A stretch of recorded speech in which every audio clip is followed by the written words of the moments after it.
John Wilkes Booth, the man who assassinated Abraham Lincoln, was never formally executed, tried, or even captured.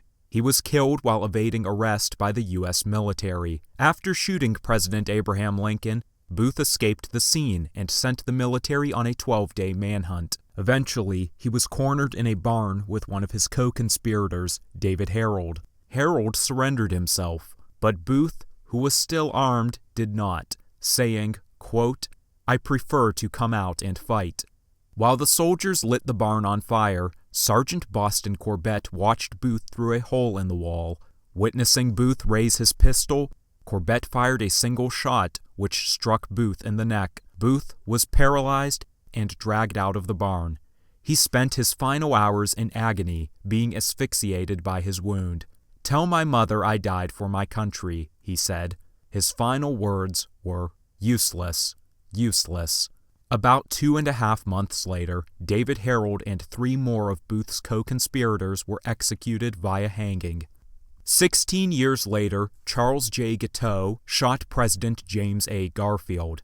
Unlike Booth, Guiteau was captured almost immediately after shooting the president. In fact, he said he wanted to be arrested and proudly proclaimed to the gathering crowd that he was Garfield's shooter. Guiteau initially explained his motives to be political, saying that he killed Garfield so Vice President Chester A. Arthur could take the office, and that in doing so, he saved the United States. But it soon became clear that Guiteau's own mental derangement was to blame for his actions. Guiteau was a social reject with a history of spousal abuse and delusions of grandeur. During the trial, he became a media sensation for his bizarre behavior, such as arguing with his defense, consulting spectators for legal advice, cursing at the judge, and even explaining his motives through long-form poems he had written. Guiteau became so hated that on 2 occasions he was almost assassinated himself. The trial was one of the first high-profile cases in which the insanity defense was considered, but Guiteau was ultimately sentenced to death by hanging. Going up to the gallows, he danced and waved to the spectators, and then recited a poem before being hung. Part of his brain remains on display in a jar at the Mutter Museum. Leon Czolgosz shot President William McKinley on September 6, 1901. He was immediately tackled and beaten by an angry mob. He was only saved when the police interfered, and at the urging of the president, who stated, "Go easy on him, boys." While he was lying on the operating table, McKinley said of his assassin, "He didn't know, poor fellow, what he was doing. He couldn't have known."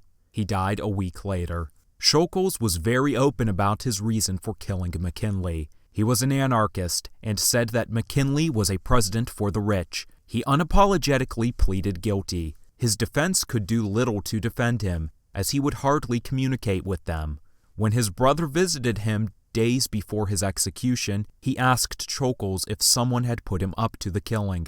Czolgosz's response, "No one. Nobody had anything to do with it but me." Nearly 2 months after shooting McKinley, Czolgosz was executed by 3 volts in the electric chair. Czolgosz's brother asked for the remains to provide a proper burial. He was denied, being told that he would be mobbed by the crowd. The remains were placed in a coffin, and the coffin was filled with acid and buried in an unmarked grave.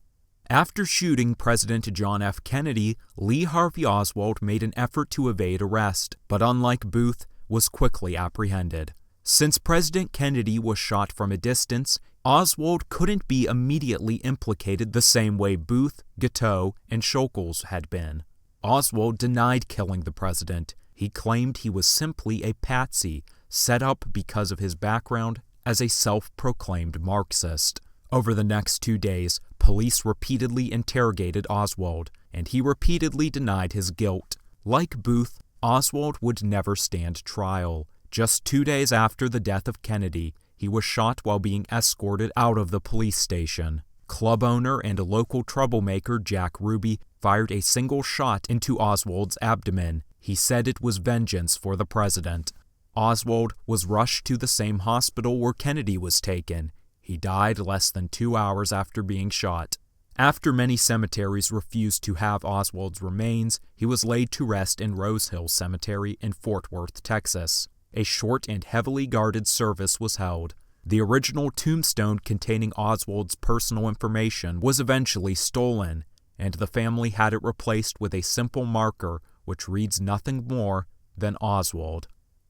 For more information on the man who killed John Wilkes Booth, watch the video, Who Was Boston Corbett? When Corbett killed Booth, he was acting in defiance of orders to take Booth alive. Nevertheless, he was let go as he was considered a national hero. This single act of heroism and bold defiance was a mark of Corbett's character, a man called a hero by some and a madman by others.